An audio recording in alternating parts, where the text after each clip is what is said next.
Assalamualaikum warahmatullahi wabarakatuh, tuan-tuan dan puan.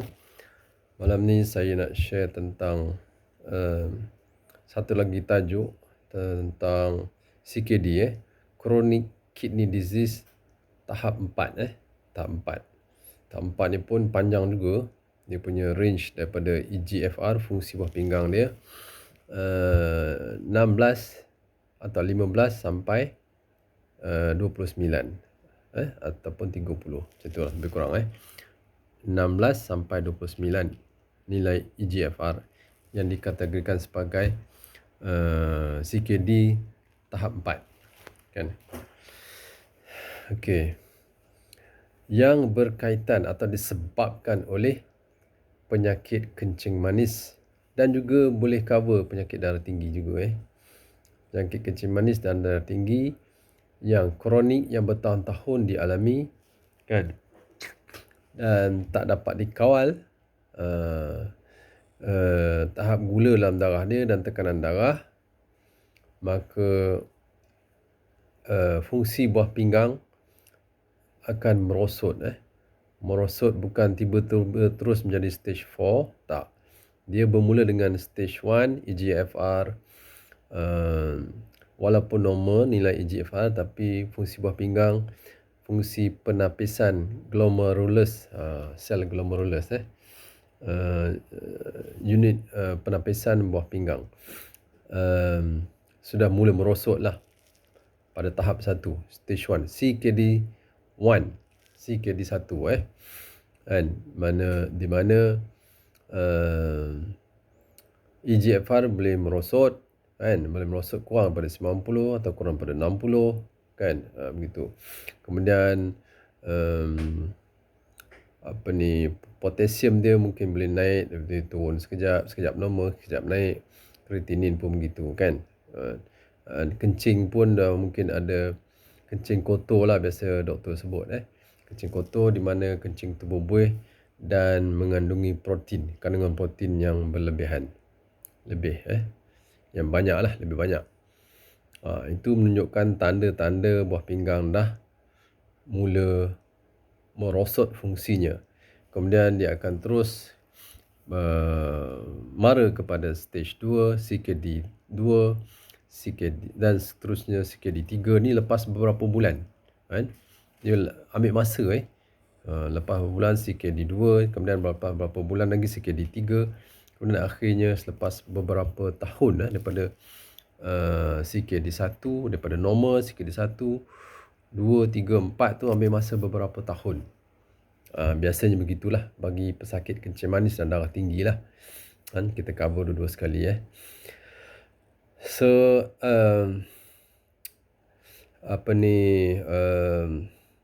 bagaimana kita nak stop, menghentikan kemerosotan fungsi buah pinggang supaya tak terus melonjak mara kepada stage 5, CKD 5, CKD 5 Kalau CKD 5, doktor dah bagi warning, ambil masa 30 hari, 60 hari atau 90 hari dan bersedia untuk membuat tapak dialisis. Ini yang orang takut sikit lah, orang tak mahu kan. Dialisis ni agak menyukarkan kita, menyukarkan pergerakan dan juga menyakitkan kan, begitu. So apa yang perlu dilakukan bagi pesakit yang dah sampai pada tahap CKD 4, CKD 4 disebabkan penyakit yang dihadapi bertahun-tahun lah, kencing manis, gula yang tak terkawal dan juga tekanan darah tinggi, atau ada bersama tekanan darah tinggi kan. So biasanya begitulah, ada kencing manis yang lama, lepas tu kolesterol pun tinggi, tekanan darah pun naik tinggi kan. Biasanya ada sekali, 2 atau 3 perkara ni sekali datang bila dah lama, bertahun-tahun, begitu baru dia jadi stage 4. Tapi ada setengah orang ada kencing manis je, tekanan normal. Ada setengah orang kencing manis normal, tekanan darah tinggi. So tak kisah, dia berlegar di sekitar tu, kolesterol tinggi ke, tekanan darah tinggi ke, kencing manis ke dia punya punca dari segi pemakanan yang sama. Kita nak kawal pemakanan yang lebih kurang sama. Sebab dia adalah dikategorikan sebagai penyakit metabolik. Gitu. Jadi apa benda yang perlu kita kawal, apa yang perlu kita jaga betul-betul dari segi pemakanan. Because inilah faktor utama yang menyebabkan penyakit kencing manis, kolesterol dan darah tinggi. Pemakanan sebenarnya. Bukan faktor keturunan, bukan faktor diwarisi secara genetik, bukan. Faktor-faktor pemakanan. Itu faktor luaran yang boleh kita kawal sebenarnya. Cuma kita tak tahu. Gitu. Jadi bila dah sampai ke tahap 4 kan, banyak benda lah kita tak boleh makan kan. Benda-benda yang baik yang sepatutnya menjadi menyihatkan bagi orang yang sihat, yang normal, maksudnya fungsi buah pinggang dia normal, tak ada masalah. Tapi bagi pesakit CKD tahap 4 ni, dia tak boleh secara sembrono nak ambil ikut dan makan banyak-banyak, tak boleh. So kita cerita dulu tentang bagaimana kita nak mengawal kencing manis, menstabilkan gula dengan berkesan dan cepat, juga menstabilkan kolesterol dan juga tekanan darah yang tinggi. 3 ni sekali harung, sebab punca dia dalam diet yang sama, punca pemakanan yang sama. So faktor paling penting dalam mengawal kencing manis dan tekanan darah tinggi serta kolesterol adalah apa dia? Minyak dan lemak sayuran.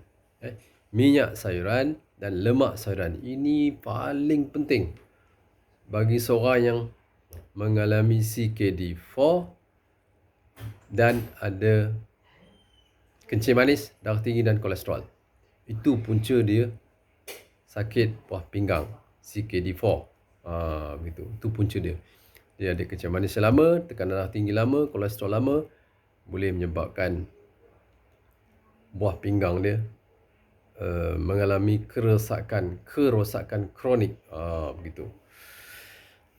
Okey, jadi mula-mula kita nak stop kemarahan fungsi buah pinggang yang merosak ni kepada stage 5, kita kena kawal makanan supaya gula kita yang tinggi belas-belas 20, 30 tu turun. Bukan hanya dengan semata-mata makan ubat. Tak kiralah ubat daripada doktor ataupun ubat herba kan. Sama ada kencing manis, darah tinggi atau kolesterol. Sebab punca dia daripada input makanan kita. Kita tak jaga yang tu, jadi kita terpaksa ambil ubat doktor secara berterusan. Doktor akan bagi, tengok gula tinggi lagi, tak mau turun. Sebab tak jaga makan. Begitu. So, pertama sekali nak kena jaga untuk menstabilkan, mengawal paras gula dalam darah dan menurunkan paras kolesterol yang normal dan juga menurunkan tekanan darah tinggi kepada tekanan yang normal, yang stabil, yang cantik. Bila doktor tengok dia senyum. Okay. Jadi kita kena jaga pengambilan makanan berminyak, iaitu makanan bergoreng. Makanan bergoreng ini adalah punca utama penyakit-penyakit metabolik, kencing manis, darah tinggi, kolesterol. Ini nak kena jaga, kena faham makanan bergoreng. Kan? Yang kedua, makanan yang ada lemak sayuran. Lemak sayuran tu apa? Margarine, shortening. Shortening orang tak apa faham. Lemak sayuran, vegetable shortening atau lemak sayuran ada dalam produk makanan komersial. Roti, biskut, crackers, biskut lemak, biskut kering orang panggil. Kan? Apa lagi orang panggil? Tak kira lah, semua jenis biskut lah. Mesti ada lemak sayuran ni. Margarine dan juga shortening ada dalam biskut, roti dan juga kek dan juga kuih muih. Terutama kuih hari raya. Kita masih dalam hari raya kan. So kita dihidangkan dengan kuih raya kan, kita pun buat kuih raya.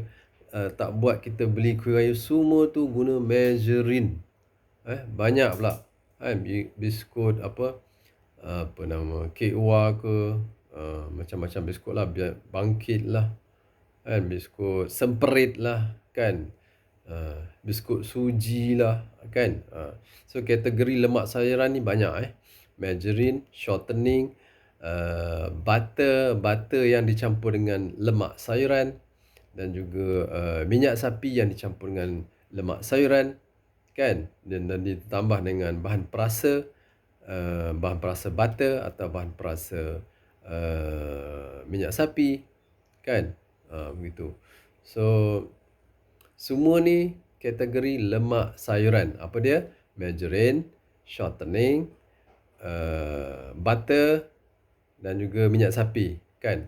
Kita boleh tengoklah ingredient. Kalau kita tengok ghee atau minyak sapi atau butter, ingredient ramuan pertama minyak sayuran, atau kedua ke ketiga tak kisahlah, minyak sayuran ada dalam tu. Minyak sayuran dalam bentuk beku.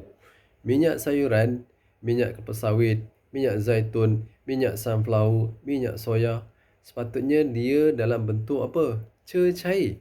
Tapi bila dia diubah suai kepada bentuk yang separah beku, semi solid kan, jadi lemak sayuran, itu dah menjadi penyakit, khususnya penyakit kencing manis dan darah tinggi, kolesterol ni. Ni nak kena jaga Ni nak kena faham betul lemak sayuran ni nak kena jaga kan. Okey, dia ada dalam makanan tersembunyi, kita tak nampak, kita tak tahu, melainkan kita baca ingredient kan. Kalau tak baca ingredient, biskut roti tetap ada, kek tetap ada, apa lagi, produk-produk bakery, macam pizza, sebut pizza kan, memang ada benda tu. Banyak produk makanan ada lemak sayuran. Tak kira lemak sayuran yang dihidrogenkan separa ataupun yang tak, dia ada tulis non-hydrogenated vegetable oil ataupun non-hydrogenated vegetable fat. Tak kisah, semua memberi kesan impact negatif pada kawalan paras, gula dalam darah, kolesterol dalam darah dan tekanan darah juga. Dia boleh meningkatkan tekanan darah kita, kolesterol dan gula dalam darah kita. Semua lemak sayuran, tak kira lah yang ada trans fat ke, tak ada trans fat ke, kosong trans fat ke, tak kira. Asal lemak sayuran kena elak. Dah bagi pesakit CKD 4 ni yang ada kencing manis, dah tinggi kolesterol. Ni yang kedua.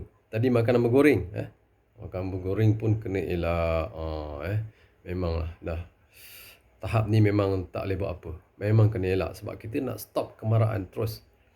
Sebab benda ni punca gula naik, benda ni punca kolesterol naik, benda ni juga punca kepada tekanan darah kita tinggi, tak mau turun-turun. Kita makan ubat, mula-mula turun, lama-lama tak mau turun. Tingkat dos, doktor bagi dos yang lebih tinggi, lepas tu tukar ubat, tambah ubat. Pas last tekanan kita pun masih juga tinggi, 140, 150, 160, 170, ada sampai 180, sampai 200 lebih pun ada, masya-Allah kan. Ini boleh mengganggu fungsi, malah merosakkan fungsi buah pinggang kan. Jadi nak kena jaga apa? Makanan bergoreng dan lemak sayuran dalam makanan yang ada secara tersembunyi. Tadi dah sebut faham yang ni perkara. Dia bagi senang ringkasan sajalah. Kemudian makanan-makanan yang ada bahan aditif kimia, bahan aditif kimia, bahan tambah bahan aditif kimia, bahan aditif makanan kimia sintetik. Apa dia? Bahan pewarna, bahan perasa. Bahan perasa bukan jenis motor ni, perasa durian lah, perasa koko lah, perasa rambutan, perasa lychee, perasa strawberry, macam-macam perasa, macam sirap, minuman dalam tin, minuman dalam kotak, semua ada perasa. Yogurt pun ada perasa. Apa lagi? Minuman-minuman probiotik pun ada perasa, pewarna. kan, biskut, coklat, confectionaries, gula-gula semua ada perasa, pewarna. Ini nak kena jaga. Perasa dan pewarna tiruan. Dan juga pemanis tiruan juga tak boleh. Semua yang kimia-kimia ni tak boleh. Dia boleh mengganggu fungsi sel kita, fungsi metabolik sel kita, kan. Ini akan mempercepatkan kemarahan, kemerosotan fungsi buah pinggang kita. Jadi stage 5 pula nanti. Begitu. So kena jaga ni. Kemudian bahan emulsifier, bahan emulsifier dalam biskut, roti, macam-macam makanan yang ada sekarang ni ada emulsifier, kan. Dia nak jadikan tekstur makanan, produk makanan tersebut crispy, lembut, gebu. Dia boleh menahan kelembapan dia tak kering, dia tak keras dalam tempoh yang lama. Dia punya walaupun setahun, 2 tahun disimpan, dia masih rangup lagi, crispy, masih gebu lagi. Dia maintain moisture dia, macam tu. So bahan emulsifier ni pun satu perkara juga yang menyebabkan gula kita, kolesterol kita, tekanan kita tak mau turun-turun. Alright. So ni yang utama nak menurunkan paras gula, kolesterol dan tekanan darah. Bagi pesakit CKD 4. Right? Ini fokus kita kepada pesakit CKD tahap 4. Right? Okey. Yang lain dari segi pengambilan kalori, karbohidrat, lemak, protein, itu ikut keperluan tubuh masing-masing lah, kan. Okey, ini yang utama Yang utama nak kena jaga supaya kita dapat mengawal balik paras gula, kolesterol dan tekanan darah, supaya kita nak boleh reverse. Kalau boleh reverse, ada rezeki dapat reverse fungsi buah pinggang stage 4 kepada stage 3. Bila gula dah normal, tekanan normal, kolesterol normal, dia boleh reverse insya-Allah, kan. Dia akan boleh reverse sebab benda-benda ni yang menyebabkan keradangan, menyebabkan peningkatan radikal bebas dalam badan kita, yang menyebabkan penyakit saluran darah, kan. Saluran darah kita jadi keras, jadi sempit, kan. Begitu, kan. So aliran darah yang tak lancar, ini semua menyebabkan penyakit keradangan, kerosakan sel, kerosakan mitokondria, metabolic cell, kan. Bila mitokondria banyak yang rosak, so macam mana kita nak maintain potensi redox sel atau mitokondria yang optimal, begitu, kan. Alright. Ini yang pertama bagi pesakit CKD4 yang ada kencing manis darah tinggi, yang kronik. Ini pertama yang nak kena jaga dulu. Right. Yang kedua,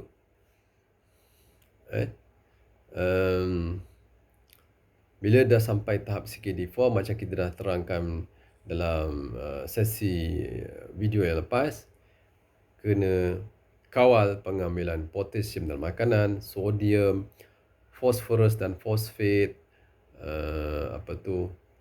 protein, kan. Ini semua kena kawal. Sebab ini akan menyebabkan fungsi buah pinggang kita lebih cepat merosot, lebih cepat rosak lah. Lebih cepat kita akan berpindah ke stage 5. Bila kita ambil makanan yang tinggi potasium, yang tinggi garam sodium, yang tinggi protein, yang tinggi fosforus, kan. Ini so ni nak kena jaga juga, kan. Sebab kalau ambil potasium tinggi, makanan yang tinggi potasium, so buah pinggang tak boleh nak mengeluarkan potasium yang berlebihan dalam badan, maka dia akan berkumpul dalam darah. So bila dia tinggi lebih daripada normal range dia 5 point berapa, 5.4 ke, macam tu, 5.4, 5.5 macam tu lah. Normal range dia 3 point something tu 5.5, 5.4 kan. Jadi kalau lebih daripada nilai tu, ini boleh menyebabkan mengganggu fungsi otot jantung, boleh membahayakan organ jantung kita juga Alright, dan menyebabkan bengkak-bengkak. Sama juga sodium pun begitu. Kalau kita terlebih sodium, boleh bengkak-bengkak juga kaki dan anggota tangan kan.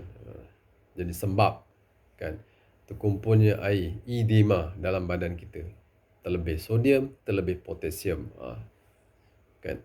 Jadi makanan yang tinggi potasium dan sodium kita dah tahu kan.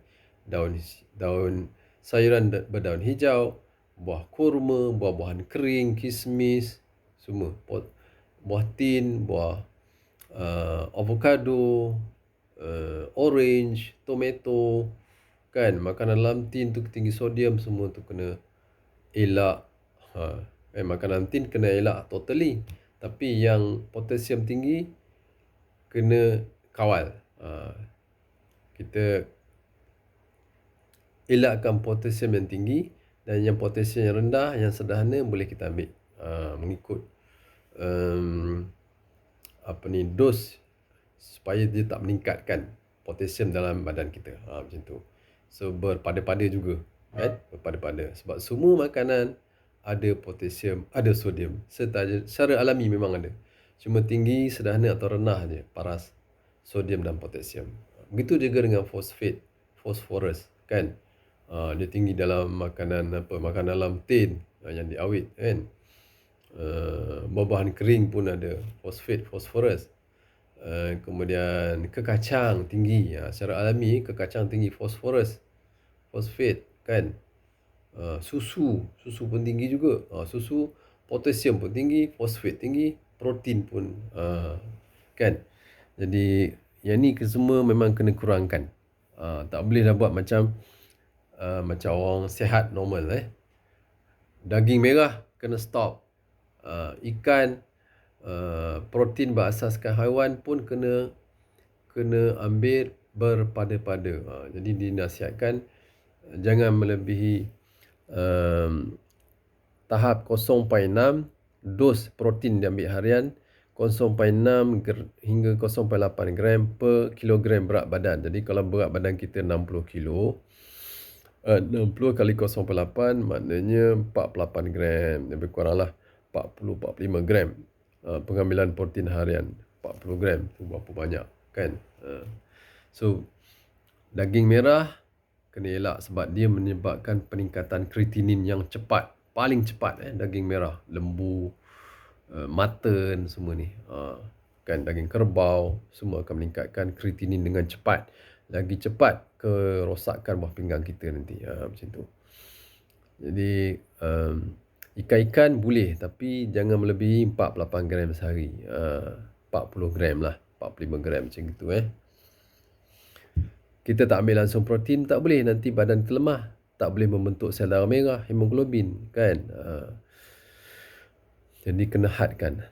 Telur kampung diisyorkan, tapi telur kampung pun kena ambil 3 biji, 4 biji seminggu kan. Kalau dah ambil telur, tak payah ambil ikan. Dah ambil ikan, tak payah ambil telur. Macam tu. Ikan bilis tak boleh. Ikan bilis ada sodium tinggi dan dia meningkatkan kreatinin juga cepat. Ikan selayang, ikan sardin, ni semua cepat ikan ikan tongkol, ikan salmon, ni semua cepat meningkatkan kreatinin dalam darah. Sama macam, lebih kurang macam daging merah. So ni nak kena jaga kan. Kita tak mahu kreatinin meningkat dengan cepat, mendadak. Jadi cepatlah merosotnya fungsi buah pinggang kita. Ini nak kena jaga Kekacang pun sama, tak boleh berlebihan sebab dia tinggi protein juga dan fosfat. Bila makanan yang tinggi protein, dia akan meningkatkan tahap kreatinin dan juga urea. Dua bahan metabolit, bahan buangan yang akan meningkat bila kita mengambil protein kan. bila kita masak daging, ikan, kreatinin akan terbentuk dalam kuah dia. Kuah gulai ke, kuah rebus ke, dia akan terbentuk kreatinin yang kita makan, dia terus serap dalam darah. So meningkat kreatinin. Macam itu. Sebab tu kena ambil tapi dalam kadar tadi kita sebut 0.6 dan 0.8 gram per kilogram berat badan. Ukurlah berat badan masing-masing. Macam itu. Alright. Kemudian apa lagi? Protein dah sebut, potasium, fosfat semua dah sebut. Okey. Gitu. So ini semua untuk mengelak, menjaga daripada buah pinggang kita terus merosot kepada CKD5. Itu tujuan kita lah. Kalau boleh kita nak reverse kepada stage 3. Stage 3 dan kita usahakan lagi stage 2, stage 1, insya-Allah ada rezeki kan. Jadi kena buat dengan kesungguhan lah, dengan himmah. Kan? Kena faham betul-betul, jumpa dengan dietitian, ahli pemakanan yang pakar tentang penyakit CKD ni kan, dan doktor yang pakar dalam penyakit CKD kan. So dia boleh bagi jadual pertukaran makanan untuk potasium, jumlah potasium, makanan yang tinggi potasium atau makanan yang rendah potasium, sodium, protein, kan, fosfat. Ini perkara-perkara yang perlu diambil perhatian oleh pesakit CKD4 kan, CKD4 secara umum. Secara umum. So sekarang kita tumpukan kepada CKD4, pesakit kencing manis, darah tinggi dan kolesterol. Alright. So ini antara perkara yang perlu dijagalah. So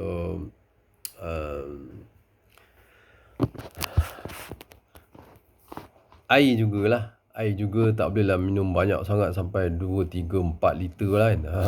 Nanti air tak boleh dibuang. Jadi kembunglah badan kita, edema, bengkak. So tanyalah doktor kan berapa banyak air yang boleh diambil kan. Tapi biasanya CKD4 ni tak macam CKD5 lah kan. Dia boleh ambil lebih sikit lah kan, tapi tak boleh lah berlebihan sangat kan, sampai 3-4 liter tak boleh lah kan. Ikut keperluan tubuh lah kan. Banyak mana yang dikencing itu kena rujuk kepada doktor pakar buah pinggang dan juga pakar pemakanan buah pinggang. Saya bagi ni guideline yang basic, yang asas, yang umum. Punca ni, sebab orang tak tahu punca penyakit kencing manis, darah tinggi, kolesterol ni yang boleh merosakkan buah pinggang ni lah. Yang jadi CKD4 ni. Gitu insya-Allah. Jadi itu sajalah yang saya nak sharekan. Ini secara umum lah. Kalau sekal detail tu kena PM lah, kena PM. Yang tu kena PM.